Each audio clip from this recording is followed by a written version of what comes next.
Jumping on to cover some of what I can't wait till Monday to get to all of you. I'm in LA now, so Nashville early this week, now LA. Crazy week, but little makeshift setup here to talk to you. So you're seeing Karoline Leavitt on screen. I'm going to talk about why this clip went so viral and the fear attached to it, and then Marjorie Taylor Greene snapping at her. But before that, I want to kind of pair it to a different story that I've been meaning to talk about. And a lot of you have been writing in asking me to bring up, which might inform some of what you're going to see in Leavitt's statement here and the general callousness from Trump administration officials about lives lost because of this war that they decided to start with very incoherent justifications.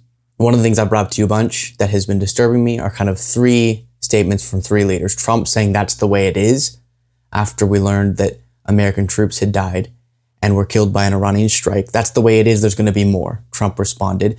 Pete Hegseth berating the media, reprimanding the media for doing fake news and prominently covering fallen soldiers. I mean, just disgusting. And then Karoline Leavitt going, no, that's not what he was saying when we have the clip. So in thinking about what on earth would that be about, would the clip that I'm about to play for you be about, you do have to remember we're working with some extreme religious views, Christian nationalist views. And that's now leaking out of the military. And this could play a role in the extreme and callous language we're hearing from leaders. U.S. military commanders have been invoking, The Guardian reports, extremist Christian rhetoric about biblical end times to justify involvement in the Iran war to troops, according to complaints made to Watchdog Group. Now listen to this. One complaint identified as a non-commissioned officer in a unit that could be deployed at any moment to join operations against Iran told MRFF in a complaint viewed by The Guardian that their commander had urged us to tell our troops that this was all part of God's divine plan, and he specifically referenced numerous citations out of the book of Revelation referring to Armageddon and the imminent return of Jesus Christ. Quote, he said that President Trump has been anointed by Jesus to light the signal fire in Iran to cause Armageddon and mark his return to Earth, the NCO added. So I don't know for who this is playing a role in the seeming detachment from the human toll that we're seeing out of our government. But it very well could. We've seen Pete Hegseth religious associations and the specific, again, Christian extremism, not just Christian, obviously, extremism. And to believe that this may be Pete Hegseth or Trump's duty to light the signal fire, to rain hell down, to usher in Jesus' return to earth or whatever, is obviously disturbing if this complaint is indeed accurate. So that's kind of one of the things, aside from just the broader fear and confusion in the midst of this war, you have, to me, my inability to get my head around on a human level why we're hearing from, like I said, Trump, Pete Hegseth, Leavitt, and others, this detachment from the human toll, Trump showing up to a dignified transfer of the fallen soldiers who were killed in an Iranian strike and said, or had a trucker hat on, and then Fox News is trying to show footage from a different dignified transfer to not show that, knowing that if that were Biden, they would go, this is not showing the respect, because he glanced at his watch during a dignified transfer, and that was the worst thing ever, but now we don't care here. So now you get to Leavitt, and I'll talk about Marjorie Taylor Greene's response in a second. Just the quickest pause to request that you click the subscribe button, the simplest, easiest, freest way, completely free, to support the work that we do. Right below the video, click that subscribe button. Back to the video. Mothers out there are worried that we're going to have a draft, that they're going to see their sons get in and daughters get involved in this.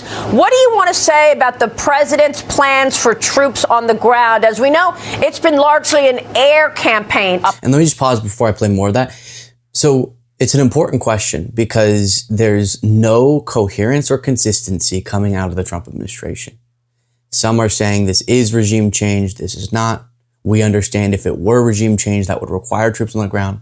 But that's even more of a contradiction from what Trump promised to not do and ran in contradiction to.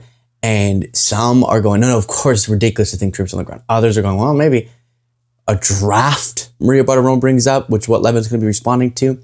And so on one hand, which is why I'm pairing these two stories, you have this disturbing leak that indicates a potentially catastrophic ideology that's immersed in leadership.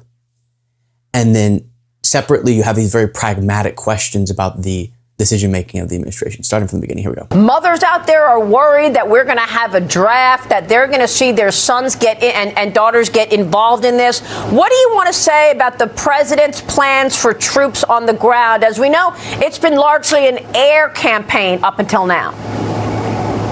It has been, and it will continue to be, and President Trump wisely does not remove options off of the table. I know a lot of politicians like to do that quickly, but the president, as commander-in-chief, wants to continue to assess the success of this military operation. It's not part of the current plan right now, but the president, again, wisely keeps his options on the table. So she is known for being, quote-unquote, good at her job, which drives me a little bit crazy, because obviously being good at being a spokesperson for a president would be being honest. But I do understand sort of what people mean. She's an effective communicator in her dishonesty. So you might hear that and go, oh yeah, options on the table. But it kind of reminds me of when Trump or she gets asked, is Trump considering pardoning Ghislaine Maxwell? And she goes, that has not been considered yet. Or that is not something we're actively considering. Or I have no statement. It's like, okay, in general, on usual pardon questions, you'd go, all right, hasn't yet hit his desk, fine. On Ghislaine Maxwell, you go, oh, that's the easiest thing ever to take off the table.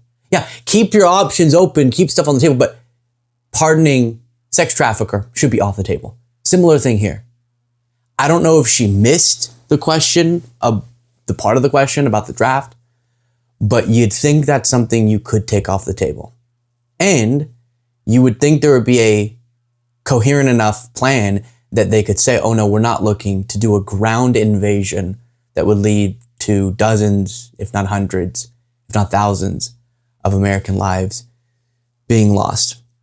Marjorie Taylor Greene responded, as you can see, being reported on here by media. We'll go to the post itself where she writes, Karoline Leavitt doesn't rule out a draft. Remember, Marjorie Greene used to be one of the most pro-Trump Christian nationalist etc. figures in politics, and even she is shocked by this. She says, how about the answer is no draft and no boots on the ground, because we campaigned on no more foreign wars or regime change. Liars, every single one of them. Not my son, over my dead body, Marjorie Greene writes. And I do think, despite how rarely I've agreed with Marjorie Taylor Greene, I do think she's correct that the moment we're in is one that could not be more clearly, in relation to public sentiment, in contradiction to where it feels like the Trump administration's heading. The American people at large don't have an appetite for, understandably, given what we've already lived through over the last couple of decades, this type of bloody, resource wasteful, etc. regime change war. We don't want it. We're sick of it. We've seen it. And if there were a very clear plan, they'd be able to lay it out. We haven't seen that. We have not seen that. And the competence, I think, should be put in question. Not of the incredible, heroic troops who are actually having to put their lives at risk, but of the former TV host, the other former TV star billionaire, Trump, and all these other figures who are actually making the decisions. And one of the things Trump referenced that told you a lot about the plan and how maybe it's not going according to plan is that the strike that killed Khamenei, you're seeing being reported on here by the New York Times, and high-level commanders also killed another group. Among them, the people the White House had identified as more willing to negotiate than their bosses and who might help bring a swift end to the conflict. So the people that they had identified as maybe better to take over the regime after these strikes, they killed with the strikes. Sounds like they bombed away their own endgame, Gregory Brew writes.